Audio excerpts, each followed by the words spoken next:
Hello everyone, welcome to only IAS. स्वागत है आपका इस वीडियो में जहां हम बात करेंगे प्लेसेस इन न्यूज़ के बारे में। वो जो भी इंपॉर्टेंट जगह हैं जिनके बारे में आपको पता होना चाहिए, जो न्यूज़ में है, वो सब हम यहाँ कवर करेंगे। सबसे पहले आता है फोर्टलेजा डिक्लेरेशन। ये डिक्लेरेशन किस चीज़ से रिलेटेड है और ये शहर असल में कहाँ अवस्थित है, पहले आपको ये पता होना चाहिए। फॉर एग्जाम्पल, फोर्टलेजा शहर का नाम सुनते ही आपके दिमाग में पहली चीज़ आनी चाहिए कहाँ पर है ये, तो ये है ब्राज़ील में। और ब्राज़ील में है और किस चीज़ से संबंधित है, तो ये ब्रिक्स से संबंधित है, क्योंकि यहीं पर पहली बार ब्रिक्स ने बताया था कि वो एक फाइनेंशियल इंस्टीट्यूशन खोल रहे हैं जिसका नाम है new development bank, NDB, new development bank. इसकी स्थापना यहीं से हुई थी और ये कब हुआ था? 2014 में। तो पहली बात, ये शहर कहाँ है? ब्राज़ील में।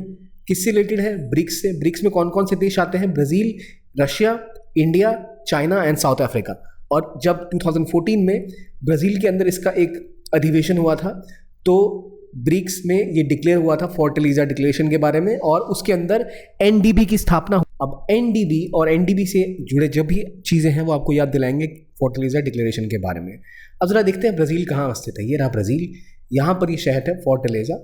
अगर आप देखो, दो ओशंस है दोनों साइड में, पैसिफिक ओशंस और अटलांटिक ओशन। अब एक चीज़ जो यहाँ आपको याद रखने वाली है कि इनमें से आपको मैप देखते ही कौन सा ऐसी कंट्री है जो दिख रही है लैंडलॉक्ड है? बोलिविया लैंडलॉक कंट्री है, पैराग्वे एक और लैंडलॉक कंट्री है। तो इस तरह आप इसको याद कर सकते हैं, बोलिविया, पैराग्वे, यहाँ पर एक लैंडलॉक कंट्री है, इसके साइड में ब्राज़ील है, नीचे अर्जेंटीना है। ब्राज़ील का शहर है फोर्टलेजा, जहाँ पर क्या बात हुई थी? यहाँ पर बात हुई थी फोर्टलेजा डिक्लेरेशन की, जो किया था ब्रिक्स ने, और ब्रिक्स ने वो डिक्लेरेशन किया था NDB की स्थापना को लेके, new development bank. Now what is the relevance of NDB? NDB की रेलेवेंस ये है कि NDB इंश्योर करती है कि जो ब्रिक्स है वो पहली बार एक फाइनेंशियल इंस्टीट्यूशन खड़ा कर रहे हैं, एक ऐसा इंस्टीट्यूशन जो क्रेडिट दे पाएगा गरीब देशों को और जो कंपीट कर पाएगा वर्ल्ड बैंक और IMF जैसे इंस्टीट्यूशन से लोन प्रोवाइड करने के मामले में, जो दिखाता है कि पहली बार जो डेवलपिंग कंट्रीज हैं वो भी साथ आकर ऐसा कुछ इंस्टीट्यूशन खड़ा कर सकती हैं। ये बात हो गई इसकी। अब जरा ज्योग्राफी पे आते हैं। अटलांटिक ओशन, पैसिफिक ओशन के बीच में ये साउथ अमेरिका है, यहाँ ऊपर इक्वेटर है इसके। अब लैंडलॉक कंट्रीज देख ली हमने। अब इसके आसपास क्या कोई ट्रेड ग्रुप है इसके, जैसे आसियान है, सार्क है? तो क्या आपको पता है साउथ अमेरिका कैसे किसी ट्रेड ग्रुप के बारे में? मर्कोसर का नाम सुना है आपने? अगर नहीं सुना तो आज हम उसके बारे में भी आगे डिस्कस करेंगे। बट ये चीज़ें हैं जो समझने वाली हैं, जो हम आगे और देखेंगे। अभी आप इतना याद रखिए, क्या यहाँ पर आसपास कोई ट्रेड ग्रुपिंग है जिसका पता आपको होना चाहिए? अगर नहीं है तो चिंता न करें, हो जाएगा। अगर है तो रिवाइज करिए क्या नाम था उसका। तब तक हम आगे बढ़ते हैं और देखते हैं स्विट्जरलैंड कार्बन न्यूट्रलिटी के बारे में। कार्बन न्यूट्रलिटी पहली बात क्या होती है? इसका मतलब है कि जितना आप इमिशन या अब जितना कार्बन डाइऑक्साइड प्रोड्यूस करेंगे उतना ही आप उसको कम करेंगे। ये कैसे होता है? ये ऐसे होगा कि मान लो आज आपने एक चूल्हा जलाया और 2 रोटियां बनाई। मान लो आपने इसमें 100 किलो कार्बन डाइऑक्साइड प्रोड्यूस किया, फिर उसके बदले में आपने जिस कार का आप यूज करते हैं तो कार का यूज करना छोड़ दिया, ताकि वहां पे आपने साइकिल चलानी स्टार्ट कर दी। तो आपने जितना कार्बन प्रोड्यूस किया उससे उतना ही कार्बन आपने अपने एनवायरनमेंट से कम किया कार ना ड्राइव करके। उसी तरह कोई देश किस किस तरह के काम करता है, वहां पर वो कोशिश करते हैं कि अपनी जो यूजेज है, अपना जो इमिशन है, उसको न्यूट्रलिटी की तरफ ले जाएं, कि जितना वो प्रोड्यूस करें उतना ही कम से कम वो पर्यावरण से घटा दें। इसे कहते हैं कार्बन न्यूट्रलिटी। इसका बेस्ट एग्जांपल है Bhutan, which is a net carbon negative country. दुनिया में भूटान जितना कार्बन उत्सर्जित नहीं करता है उससे ज़्यादा वो अपने अंदर सोख लेता है, क्योंकि वहाँ इतने जंगल है, उतना कम वो प्रोड्यूस करते हैं। स्विट्जरलैंड ने बोला है कि 2050 तक वो इस लेवल तक पहुँच जाएंगे कि वो कार्बन न्यूट्रल हो जाए। इसके लिए उन्होंने एक रेफरेंडम कराया, यानी सभी लोगों से वोटिंग हुई। इसमें मेजॉरिटी अराउंड 59% लोगों ने कहा कि हाँ, हमें ऐसा करना चाहिए। इसके लिए $2.2 बिलियन का ये एक सपोर्ट भी करेंगे, कि जो वहाँ के घर है वहाँ बहुत ठंड होती है, स्विट्जरलैंड में वादियाँ हैं, आपको पता ही है। तो वहाँ पर जो लोग हैं वो अपने घरों में सेंट्रल हीटिंग की व्यवस्था करते हैं, जिसमें गैस और ऑयल से हीटिंग की जाती है। उसको रिप्लेस करके वो किस चीज़ के ऊपर फोकस करेंगे? वो फोकस करेंगे अब जो सोलर पैनल्स के थ्रू या फिर विंड एनर्जी के थ्रू कुछ ऐसा डेवलप करें जो कि गैस ऑयल का यूजेज घटा सके। इससे देश भर में अगर हर घर में ऐसा होता है तो बहुत ज़्यादा आप चेंज ला सकते हैं। जो हमारे जानने की चीज़ें यहाँ ये कि ये प्रैक्टिसेस जो है, ये जो जैसे स्विट्जरलैंड कर रहा है, ये एक अच्छा स्टेप हो सकता है बाकी देशों के लिए भी, कि वो और ज़्यादा अपने लाइफस्टाइल में बदलाव करें टू बी कार्बन न्यूट्रल। ये तो हो गई इसकी बात। अब ये लोकेटेड कहाँ है? ये देखिए कहाँ है स्विट्जरलैंड? कुछ याद आ रहा है आपको? यहाँ बिल्कुल ग्रीन में ये रहा Switzerland. Switzerland again is a land lock country, क्योंकि इसके पास भी कोई समुद्र का रास्ता नहीं है। It's a land lock country. कहाँ पर स्थित है? फ्रांस, इटली, जर्मनी, इन सब से इसका बॉर्डर लग रहा है। ऑस्ट्रिया से भी इसका बॉर्डर लग रहा है। तो पॉइंट ये है कि क्या ऑस्ट्रेलिया किसी ग्रुप का पार्ट था? कोल्ड वॉर में नहीं। स्विट्जरलैंड जाना जाता है अपनी न्यूट्रलिटी के लिए और एक पीस का जोन कहा जाता है इसे, और काफ़ी इंपॉर्टेंट शहर है। और ये अभी जो स्थिति जो अभी बनी हुई युद्ध की रशिया में, स्विट्जरलैंड वहाँ से बहुत ज़्यादा दूर नहीं है। ये रहा यूक्रेन और ये रहा स्विट्जरलैंड। तो स्विट्जरलैंड के आसपास के एरियाज को देख लो। अटलांटिक ओशन यहाँ पर है, मेडिटेरेनियन सी नीचे है, ऊपर जर्मनी है, इधर फ्रांस है, ऑस्ट्रिया, इटली। तो ये चीज़ें जो मैं आपको बता रहा हूँ ये इसलिए कि एक बार आप मेंटली प्रिपेयर्ड है। अच्छा, यूक्रेन के आसपास कौन से देश हैं? तो बेलारूस है, मोल्डोवा है, स्लोवाकिया है, पोलैंड है, क्योंकि ऐसे क्वेश्चंस आपसे एग्जाम में पूछे जाते हैं। रेड सी कहाँ पर है, ब्लैक सी कहाँ पर है? इस मैप में ब्लैक सी बताइए कहाँ पर है मुझे, कहाँ पर ब्लैक सी है? इतनी बार यूक्रेन डिस्कस हुआ है, बताइए ब्लैक सी कहाँ पर है? आगे बढ़ते हैं, स्विट्जरलैंड के बारे में जानते हैं। स्विट्जरलैंड की जो लोकेशन है वो काफ़ी इंपॉर्टेंट जगह पर है। इसके आसपास कुछ इंपॉर्टेंट जोग्राफिकल चीज़ें, फॉर एग्जांपल राइन रिवर यहीं बहती है, ठीक है। इसके पास ही आपके इंपॉर्टेंट माउंटेन माउंट ब्लैंक जो फ्रांस में है, फिर माउंट रोजा जो आपका स्विट्जरलैंड में है, एल्प्स यहाँ से गुजरती है। तो बड़ी जो माउंटेन की पहाड़ियाँ वो यहाँ से होकर गुजरती है, इसलिए काफ़ी ज़्यादा प्रचलित एक शहर है ये। कहाँ है ये आपको आइडिया है? यहाँ पर आपको मॉन्ट्रियक्स दिख रहा है। अब मॉन्ट्रियक्स प्रोटोकॉल किस चीज़ से रिलेटेड है? मॉन्ट्रियक्स जो प्रोटोकॉल था वो किस चीज़ से रिलेटेड है? तो टू बी ऑनेस्ट यहाँ दो चीज़ें हैं। मॉन्ट्रियक्स अकॉर्ड तो कुछ नहीं है, लेकिन मॉन्ट्रियक्स रिकॉर्ड है, और दूसरा मॉन्ट्रियक्स कन्वेंशन है। ये दोनों ही चीज़ें न्यूज़ में रही थी। मॉन्ट्रियक्स रिकॉर्ड में वो चीज़ें होती हैं जो इंपॉर्टेंट रामसार साइट्स होती हैं। इंडिया लगातार अपनी रामसार साइट्स को अपडेट करता है, उसका संबंध भी यहाँ मॉन्ट्रियक्स से है। तो Montreux record is about Ramsar sites and Montreux convention is about हाल ही में जब यूक्रेन और रशिया का युद्ध बढ़ा था तो टर्की ने मॉन्ट्रियक्स कन्वेंशन को एक्टिवेट कर दिया था। ये टर्की है, यहाँ पर ब्लैक सी है जो आपको दिख रहा है नीचे वाला हिस्सा, यहाँ पर स्टेट ऑफ दर्दनेलिस है, ठीक है। और ये रहा आपका स्टेट ऑफ दर्दनेलिस, ये जो स्टेट यहाँ देख रहे हैं वो, और बोस्फोरस स्टेट। तो दोनों ही स्टेट से रशिया के जो वॉरशिप्स जाते थे, रशिया के जो शिप्स जाते थे, उन्हें रोक दिया था टर्की ने, ये कह के कि अब क्योंकि युद्ध की स्थिति बन गई है तो मॉन्ट्रियक्स कन्वेंशन को एक्टिवेट करें। तो मॉन्ट्रियक्स कन्वेंशन है इन देशों के बीच का एक एग्रीमेंट। जब भी युद्ध की स्थिति बनती है तो टर्की के पास ये अधिकार है कि ये जो दो स्टेट्स हैं, state of Dardanelles, state of Bosphorus, इसको वो मॉन्ट्रियक्स कन्वेंशन के अंतर्गत लाकर मिलिट्री शिप्स को रोक सकता है। ये खास बात है मॉन्ट्रियक्स कन्वेंशन की। तो दो चीज़ें जो आपने सीखी यहाँ कि मॉन्ट्रियक्स का नाम आते ही आपको एक तो मॉन्ट्रियक्स कन्वेंशन याद आता है और दूसरा मॉन्ट्रियक्स रिकॉर्ड याद आता है। मॉन्ट्रियक्स रिकॉर्ड में क्या है? जो रामसार साइट्स होती हैं वो, और मॉन्ट्रियक्स कन्वेंशन में क्या था कि टर्की के पास जो अधिकार है कि स्टेट ऑफ दर्दनेलिस और स्टेट ऑफ बोस्फोरस, ये जो इलाका है यहाँ पर जो आपको दिख रहा है, ये जो दो इंपॉर्टेंट स्टेट्स हैं एगियन सी, यहीं से आपका रास्ता जाता है मेडिटेरेनियन सी में घुसने का, यहाँ आने का ऊपर की तरफ।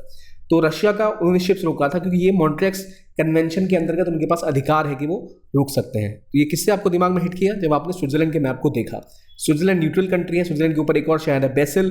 बेसल नॉर्म्स किससे रिलेटेड है? बेसल नॉर्म्स बैंक से रिलेटेड है, जहाँ पर बैंकों को एक कैपिटल एडवोकेसी रेशियो CAR कहते हैं वो मेंटेन करना पड़ता है, ताकि एक पॉइंट से ज़्यादा लोग अपने अकाउंट अपने अगर कोई लोन डिफॉल्ट कर जाए तो बैंक को दिक्कत ना हो, कुछ अमाउंट उसको हमेशा रिजर्व में रखना होता है। ये सब बातें हैं, ये चीज़ें तरीके जिससे आप चीज़ों को याद रख सकते हैं। आगे इतना घूम लिए तो एक बार इंडिया वापस आते हैं, गुंटूर की बात करते हैं। गुंटूर आंध्र प्रदेश में एक मेसोलिथिक पेंटिंग मिली है जिसमें एक व्यक्ति हल चला रहा है। तो पहली बात, गुंटूर कहाँ है? आंध्र प्रदेश के पास है गुंटूर। और गुंटूर में जो चीज़ मिली है वो कहाँ मिली है? उस विलेज का नाम है ओरावकल्लू। ओरावकल्लू जगह का नाम है जहाँ पर आपको ये एक पेंटिंग मिली है। कहाँ पर? गुंटूर में। गुंटूर कहाँ है? मध्य प्रदेश में। अगेन एक बार स्विट्जरलैंड दोबारा देख लें। मॉन्ट्रियक्स रिकॉर्ड और मॉन्ट्रियक्स कन्वेंशन। कन्वेंशन टर्की के पास जो अधिकार है कि वो स्टेट ऑफ दर्दनेलिस और स्टेट ऑफ बॉस्फोरस में मिलिट्री शिप्स को रोक सकता है अगर कभी कॉन्फ्लिक्ट की स्थिति आए तो यूरोपियन पावर्स में। दूसरा मॉन्ट्रियक्स का रिकॉर्ड है जहाँ पर जो रामसार साइट्स होती हैं वो रखी जाती हैं। एक और जगह जो नाम हमें याद दिलाती है बेसल। बेसल नॉर्म्स किससे रिलेटेड है? तो बैंक से रिलेटेड है। तो इस तरह की चीज़ें अगर आप मैप्स को देखते हुए करेंगे तो आपका रिविजन साथ साथ होता जाएगा। Important mountains Mount Blanc, Mount Rosa यहाँ पर स्थित है। यहीं पर आपकी एल्प्स की खूबसूरत पहाड़ियाँ हैं, राइन रिवर यहाँ से बहती है। तो ऐसे क्वेश्चन अक्सर आ जाते हैं एग्जाम में, ये आपको दिमाग में याद रह जाएंगे लोकेशन को देखते हुए। आगे बढ़ते हैं और आर्कटिक की बात करते हैं। आर्कटिक ओशन में एक फिनोमेना आया है जिसे कहते हैं हम blue ocean event. Blue ocean event को समझने की सिंपल सी बात है, आर्कटिक ओशन की खास बात यहाँ थी कि बर्फ की चादर यहाँ साल भर रहती थी, यानी ये एक ब्लू ओशन के बजाय एक वाइट ओशन था। आइस ओशन और वाइट ओशन, क्योंकि साल भर सफ़ेद रहता था ये बर्फ़ की वजह से। अब कहा यह जा रहा है कि 2030 में जो यहाँ की परमा आइस होती है, जो यहाँ की मल्टी एयर आइस इसे कहते हैं, वो बर्फ़ जो साल भर जमी रहती है, गर्मियाँ हो चाहे सर्दियाँ, वो अब पिघलना शुरू हो जाएंगी और 2030 में जाकर जो आर्कटिक है वहाँ गर्मियों में बर्फ़ पिघल जाएगी और वहाँ से शिप्स का निकलने का रास्ता बन जाएगा, क्योंकि गर्मियों में बर्फ़ वहाँ नहीं रह पाएगी। इससे क्या होगा, ये जो मल्टी एयर आइस होती है साल भर जो टिकी रहती है, ये बाकी बर्फ़ के मुकाबला ज़्यादा मोटी होती है और सनलाइट को रिफ्लेक्ट करती है स्पेस की तरफ। इससे क्या होता है, तापमान जगह का कम रहता है, बैरियर बनाती है ये एटमॉस्फेयर और पानी के बीच में, जो ओशन का वाटर उसके बीच में भी, और इसलिए गर्मी को ज़्यादा ट्रांसफर नहीं होने देती, इसलिए वहाँ का माहौल ठंडा बना रहता है। नॉर्थ पोल की बात मैं कर रहा हूँ। अब दिक्कत ये है कि अगर ये बर्फ़ पिघल गई तो एक तो पहले जो रिफ्लेक्शन है सनलाइट का वो कम होगा, तो गर्मी ज़्यादा लगेगी हमें, और इस रीजन में गर्मी ज़्यादा बढ़ेगी तो और ज़्यादा बर्फ़ पिघलेगी, ज़्यादा बर्फ़ पिघलेगी। तो इस केस में ये होगा कि यहाँ का जो आइस है सब मेल्ट कर जाएगा, उससे एक तो ओशन में जो पानी ज़्यादा बढ़ेगा उससे दिक्कतें आएंगी ही आएंगी। इसके अलावा एक ब्लू ओशन इवेंट कहा जा रहा है इसको, ब्लू ओशन इवेंट यानी एक और ब्लू ओशन क्रिएट हो जाएगा जो पहले बर्फ़ में जमा रहता था। इससे नुकसान बहुत ज़्यादा प्रकृति को है, एनवायरनमेंट को है, और फर्दर इससे और ज़्यादा आइस का लॉस होगा, क्योंकि और ज़्यादा आपकी बर्फ़ गर्म होती चली जाएगी, क्योंकि जो अभी बीच में ये बर्फ़ की कवर जो है, जो इनके बीच में एक बैरियर का काम करती थी ओशन और एटमॉस्फेयर के बीच में, अगर एटमॉस्फेयर गर्म भी है तो बर्फ़ को वहाँ तक सनलाइट को पहुँचने नहीं देती थी, जिससे अंदर का पानी ठंडा रहता था। अब वो नहीं होगा, इस चीज़ से और ज़्यादा गर्मी बढ़ेगी, और ज़्यादा क्लाइमेट चेंज बढ़ता चला जाएगा। इस पूरे फिनोमिना को कहते हैं हम आर्कटिक एम्प्लीफिकेशन। आर्कटिक एम्प्लीफिकेशन यानी आर्कटिक में जो हो रहा है, आर्कटिक उस चीज़ को बहुत ज़्यादा एम्प्लीफाई कर देता है, यानी बाकी दुनिया में जो क्लाइमेट चेंज का असर होगा उससे कहीं ज़्यादा असर आर्कटिक में होगा, क्योंकि आर्कटिक में वो चीज़ एम्प्लीफाई हो जाती है, कई गुना बढ़ जाती है। ये बात है आर्कटिक एम्प्लीफिकेशन की। अब एक चीज़, आर्कटिक रीजन में कौन कौन सी कंट्रीज है, जरा ये देखिए। रशिया, ये आर्कटिक सर्कल है, इसके अंदर कौन कौन आता है, Russia, USA, Canada, Denmark, Iceland, Norway, Sweden और फिनलैंड, ये सारी आर्कटिक कंट्रीज हैं। तो देखो कई सारी मेजर पावर्स हैं इसमें, अमेरिका से लेके रशिया, कनाडा। तो ये अब क्वेश्चन पूछ लिया डेनमार्क इसमें है क्या? डेनमार्क आप नॉर्मली जो है उसको कहोगे नहीं है, लेकिन डेनमार्क, ग्रीनलैंड इसका पार्ट है, डेनमार्क ग्रीनलैंड पे डेनमार्क का कब्जा है, तो या ग्रीनलैंड डेनमार्क का पार्ट है, इसलिए वो भी इसका हिस्सा बन जाता है। आइसलैंड तो है ही। आइसलैंड को लेकर थोड़ा विवाद यहाँ पर बना रहता है, क्योंकि मैप में वो बाहर दिख रही है आपको, लेकिन आइसलैंड का एक छोटा सा हिस्सा है ग्रिम्से आइलैंड, जो आर्कटिक सर्कल का पार्ट है। तो ग्रिम्से आइलैंड होने की वजह से वो भी आर्कटिक की कंट्री गिनी जाती है, तो आइसलैंड भी इसका पार्ट है।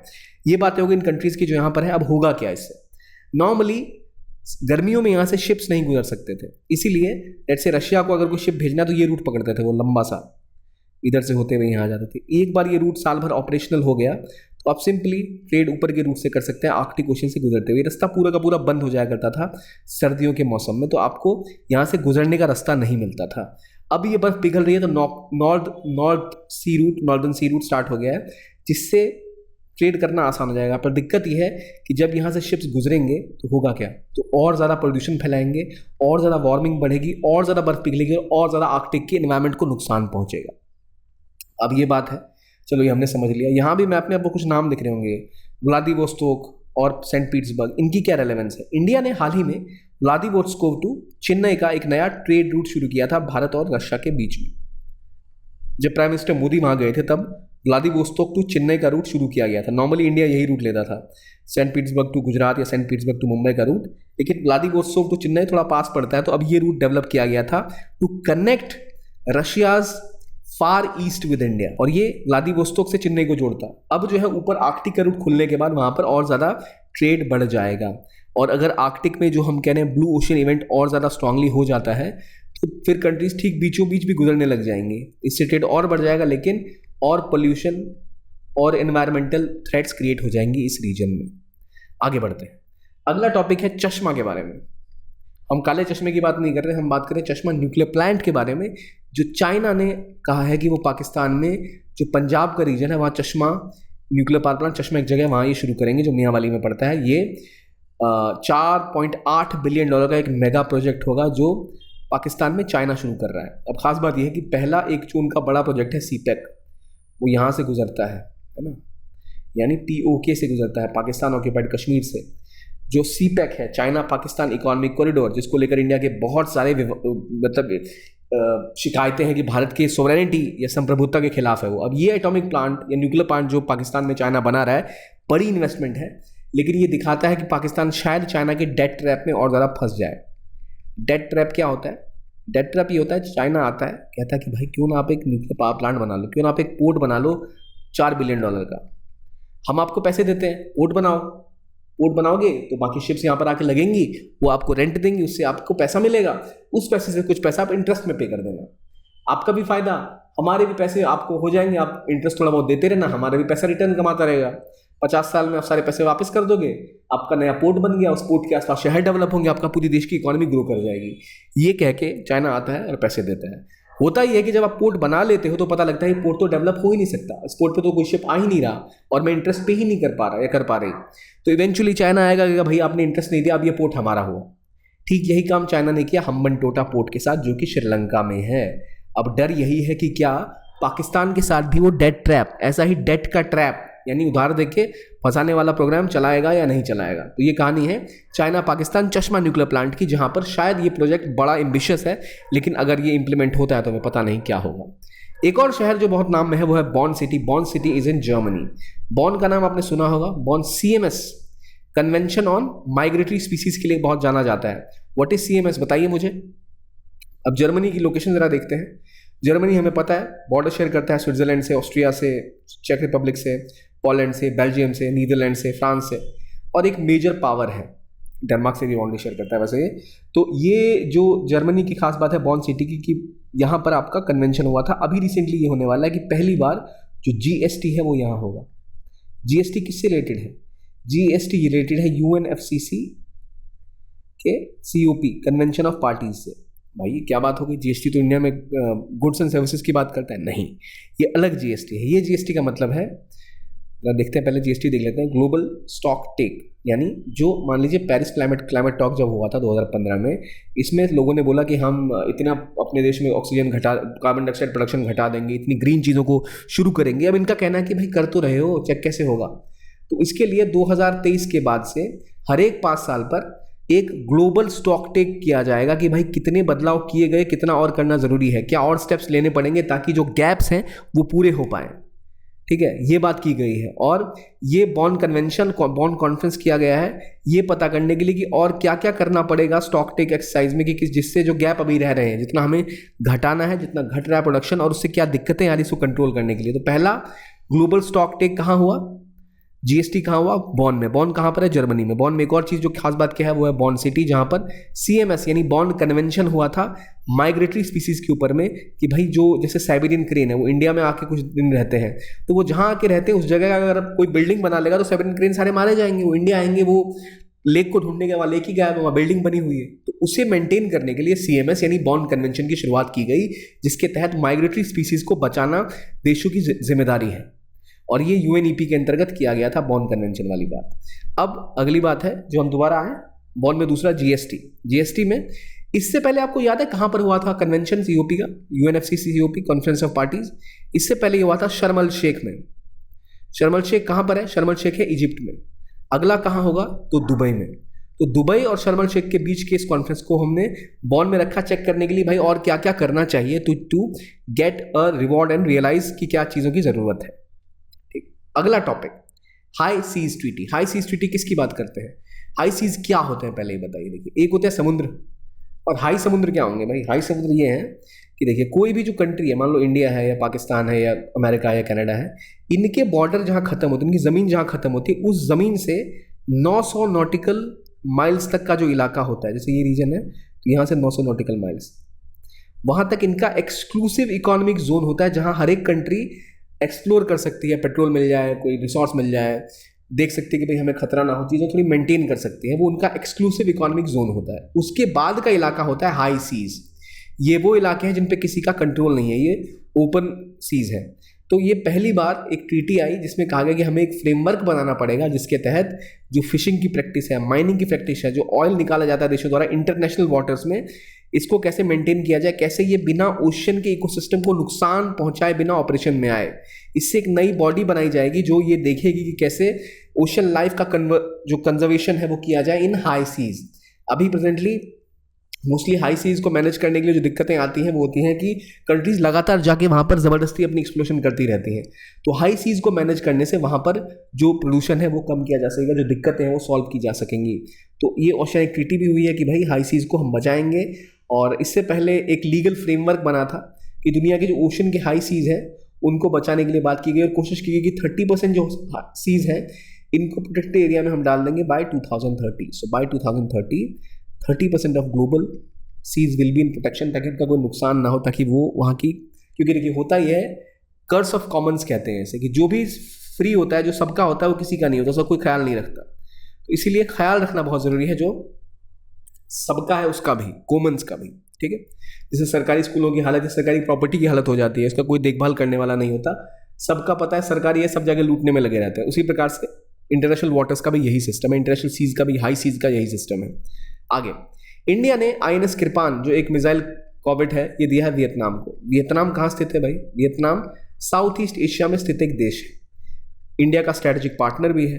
क्यों? क्योंकि इन्हें भी समस्या है चाइना से। किस बात की समस्या है भाई? वियतनाम कहाँ है पहले देखो, साउथ ईस्ट एशिया में सिचुएटेड है, लाओस कंबोडिया के साथ है, साउथ चाइना सी में इसका भी रीजन पड़ता है। ये आइलैंड कंट्री है वियतनाम की, काफ़ी प्रचलित है, आजकल बहुत लोग टूरिस्ट भी यहाँ जाते हैं। क्या यहाँ आसपास कोई आपको लैंडलॉक कंट्री दिख रही है? ये रहा लाओस, ये रहा हमारा थाईलैंड, ये नीचे आया कंबोडिया, ऊपर आपका क्या लिखेगा? म्यांमार, फिर इंडिया आप पहुँच जाओगे। तो इंडिया भी कोशिश भी कर रहा है कि ऑलरेडी एक इंडिया ने हाईवे बनाया है, India Myanmar Thailand trilateral highway, IMT highway, जो कि इन तीनों देशों को जोड़ता है। भारत चाह रहा है इसको बढ़ा के आप हिनोई तक लेके जाएं या फिर होचिमिन सिटी तक लेके जाएं, उसी को एक्सटेंड करना इंडिया चाह रहा है ताकि जोड़ सके वो लाओस और वियतनाम को भी। तो इंडिया लगातार कोशिश कर रहा है वियतनाम को अपने जो रफाल नहीं, ब्रह्मोस मिसाइल जो है वो बेचे जाएं और कोशिश की जाए कि उनके साथ और डेवलपमेंट की जाए, क्योंकि इनको भी दिक्कत है चाइना से, हमें भी दिक्कत है चाइना से। दुश्मन का दोस्त हमारा दुश्मन, दुश्मन का दुश्मन हमारा दोस्त। तो वियतनाम एक तो साउथ ईस्ट एशिया यानी आसियान का पार्ट है, एक साउथ ईस्ट एशिया में इसका चाइना के साथ विवाद है, मैरीटाइम डिस्प्यूट, ये भी डेवलपमेंट करना चाह रहा है, इंडिया के साथ कनेक्टिविटी बढ़ाना चाह रहा है अंडर इंडिया लुक ईस्ट, या फिर अब जिसका नाम हो गया है एक्ट ईस्ट पॉलिसी। तो हमारे लिए बहुत एक ही इंपॉर्टेंट स्टेट है, कहाँ पर स्थित है? साउथ चाइना सी में, साउथ ईस्ट एशिया का पार्ट है। इसके आसपास कौन सी कंट्रीज़ हैं ये आपने देख लिया, बॉर्डर शेयर करता है चाइना के साथ, लाओस के साथ, कंबोडिया के साथ। तो ये सारी चीज़ें आपने समझी इस टॉपिक में। अगला, माली में जो मिलिट्री गवर्नमेंट थी, मिलिट्री जनता थी, उन्होंने क्या किया? एक रेफरेंडम रखा कि भाई हम एक कॉन्स्टिट्यूशन लेके आएंगे। इसके बारे में एक जनमत संग्रह कराया गया, रेफरेंडम, वोटिंग कराई गई सबसे। वो इसलिए कि माली ने कहा है कि जल्द ही वो यहाँ पर अब एक इलेक्शन करवाएगा 2024 में। ये चीज़ क्यों इंपॉर्टेंट हो गई? क्योंकि माली और अफ्रीका की कंट्रीज जहाँ तबाही मची रहती है साल भर, वो अक्सर न्यूज़ में रहते हैं और फिल्म्स में पूछे जाते हैं। तो माली में भी मिलिट्री एक गवर्नमेंट का शासन है जो 2024 में शायद वहाँ पर एक इलेक्शन करवा दे। अब माली किस जोन में पड़ता है? माली पड़ता है साहेल के रीजन में। साहेल का रीजन वो है जो सहारा के डेजर्ट और नीचे जो आपका सवाना का इलाका है, सवाना फॉरेस्ट के जो एरियाज हैं, सवाना ग्रासलैंड जिन्हें हम कहते हैं, उनके बीच का इलाका साहेल, ये ट्रांजिशन जोन है, ट्रांजिशन जोन, जिसके बाद डेजर्ट नहीं है, यहाँ तक डेजर्ट है। यहीं पर हम देखते हैं कि इंपॉर्टेंट चीज़ कि ये रीजन वो रीजन है जहाँ पर आप एक इनिशिएटिव हुआ था ग्रेट ग्रीन वॉल का, इसकी शुरुआत हुई थी। तो ग्रेट ग्रीन वॉल मतलब यहाँ पर एक पेड़ों का बड़ा सा एक दीवार बनाई जाएगी ताकि सहारा डेजर्ट जो बढ़ता जा रहा है वो आगे ना बढ़े और आगे की डेजर्टिफिकेशन रोकी जाए। तो ग्रेट ग्रीन वॉल इनिशिएटिव ये देखिए, ये वाला, इन कंट्रीज़ में ग्रेट ग्रीन वॉल को रोकने की बात की गई थी। यहाँ पर आप रोकने का प्रयास करेंगे, एक रीजन है जहाँ आप पार्टिसिपेट करेंगे, सारी कंट्रीज पार्टिसिपेट करेंगे, माली भी इसमें एक मेंबर है। तो माली कहाँ पर है? पहली बात, अफ्रीका किस रीजन में, कहाँ बॉर्डर्स है? ऑब्वियसली एक लैंडलॉक कंट्री है माली। यहाँ पर great green wall initiative run किया गया था ताकि इस डेजर्ट को आगे बढ़ने से रोका जाए। अब इस मैप को देखिए, आगे आपको यहाँ पे सवाना की ग्रीनरी दिखाई देगी, ऊपर डेजर्ट ही डेजर्ट है, ये बीच का रीजन है। अगर डेजर्ट बढ़ता चला गया तो ग्रीनरी और घटती चली जाएगी, इसलिए यहाँ पर एक ग्रेट ग्रीन वॉल का इनिशिएटिव शुरू करने की बात की गई थी। तो किससे संबंधित है? डेजर्टिफिकेशन को रोकने के लिए, इसको कंट्रोल करने के लिए। न्यूज़ कौन सी देश की थी? माली। कहाँ पर सिचुएटेड है? अफ्रीका में, मॉरिशस नाइजर के आसपास। अब आई थिंक आपको आइडिया लग गया कि मैं क्यों बोल रहा था माली इंपॉर्टेंट है और कौन सा रीजन है ये, साहेल का रीजन। इससे ऊपर सहारा है, नीचे आपका सवाना के एरियाज है। ठीक, नीचे आते हैं और देखते हैं अगले टॉपिक। अगला topic south America. South America में मर्कोसर नाम का एक ग्रुप है और एक पैसिफिक अलायंस नाम के ग्रुप है। कौन से कंट्रीज में मेंबर है, क्या काम है इनका? देखिए, मर्कोसर में Brazil, Paraguay, Uruguay, Bolivia, Argentina members है, वेनेजुला अभी सस्पेंड किया गया है। इन सब ने मिलकर एक ब्लॉक बनाया था, ट्रेडिंग ब्लॉक मर्कोसर, और मर्कोसर की शुरुआत हुई थी ताकि ट्रेडिंग बढ़ाई जाए, यहाँ के लोग आपस में घूम फिर सकें। आप चाहें तो वहाँ वर्किंग परमिट, इन देशों के लोग आपस में काम भी कर सकते हैं, कुछ दिन रहने के बाद इनको परमानेंट रेजिडेंटशिप भी मिल जाती है। Free movement of goods and services का एस्पेक्ट है मर्कोसर के अंदर। मर्कोसर मतलब जैसे सार्क है, जैसे आसियान है, वैसा एक ट्रेड ग्रुप है साउथ अमेरिकन कंट्रीज के बीच में, जो आपको यहाँ दिख रही हैं, Brazil, Bolivia, Paraguay, Argentina, Uruguay और वेनेजुला भी था, लेकिन अभी वो साइड लाइन है क्योंकि उस पर सस्पेंड कर। अगली कंट्री जो आप देख रहे हैं वो है ग्रुप, वो है पैसिफिक अलायंस। इनके अलावा जो बाकी बच गए, इन लोगों ने आपस में अपना अलग ग्रुप बना लिया। ऊपर मैक्सिको, नीचे कोलंबिया, पेरू और चिली, इन सब ने मिलकर अलग ग्रुप बना लिया। इन सब का ग्रुप बना, ये क्या करता है, ये है पैसिफिक अलायंस का पार्ट। किसका? पैसिफिक अलायंस का। आपसे मेरा सवाल है जो आप कमेंट्स में जवाब दें, जिसका, ये कोलंबिया पेरू के बीच में कौन सी कंट्री यहाँ पर है जो किसी का पार्ट नहीं है, ना ही ये मर्कोसर का पार्ट है, ना ही ये पैसिफिक अलायंस का पार्ट है। तो डिफरेंस क्या है? मर्कोसर इकोनॉमिक पॉलिटिकल ब्लॉक है, वेनेजुला जिसमें 2016 में सस्पेंड कर दिया गया था, 1991 में स्टार्ट हुआ, और ये ट्रेड ग्रोथ बढ़ा रहा है। इनका FTA EU के साथ भी हो गया है, इन्होंने लगातार चाइना, यूनाइटेड स्टेट्स के साथ बहुत ज़्यादा ट्रेड बढ़ाया है। पैसिफिक अलायंस जो है वो चिले, कोलंबिया, मैक्सिको, पेरू का है, जो 2011 से स्टार्ट हुआ है। ये भी उस तरफ ग्रोथ की और कोशिश कर रहा है। तो इनके कौन कौन सी मेंबर कंट्रीज हैं मर्कोसर में? Brazil, Argentina football world cup सोच लो, Uruguay, Paraguay football world cup सोच लो, मेजर फुटबॉलिंग कंट्रीज हैं ये। इनके अलावा बोलिविया और वेनेजुला है, वेनेजुला अभी सस्पेंडेड है। बाकी पैसिफिक में आ जाओ तो कोलंबिया, पेरू, चिले और मैक्सिको, सिंपल है याद करना इनको। ये इस साइड वाले एक तरफ है, लेफ्ट वाले राइट वाले अलग से एक तरफ है, बीच में एक छोटी सी कंट्री जो किसी का पार्ट नहीं है। आपको बताना है वो कौन सी कंट्री है, मैप देख के, जो ना इसका पार्ट है ना इसका पार्ट है। साउथ अमेरिका में कौन सी कंट्री है ये? जनरली बाकी सारी कंट्रीज किसी न किसी ब्लॉक का पार्ट है। आगे देखते हैं, अगला टॉपिक है कलासा बंदूरी कनाल प्रोजेक्ट के बारे में। ये इंडिया का प्रोजेक्ट है।